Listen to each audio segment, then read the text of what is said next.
যে আমি চিরতরে দাস হয়ে যাব।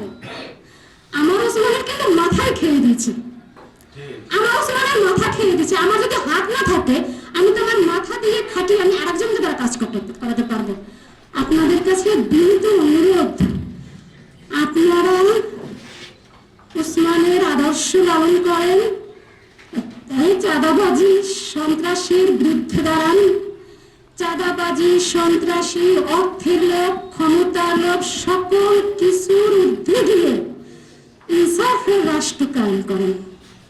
ইনসাফের রাষ্ট্র যেদিন আমরা কায়েম করতে পারবো সেদিনই আমরা ভারতীয় আধিপত্যবাদের বিরুদ্ধে দাঁড়াতে পারবো। এছাড়া না, ভারত আমাদেরকে কোনোদিন ভারত আমাদেরকে বন্ধু ভাবে না, ভাববে না। এটা আপনাদেরকে মনে রাখতে হবে।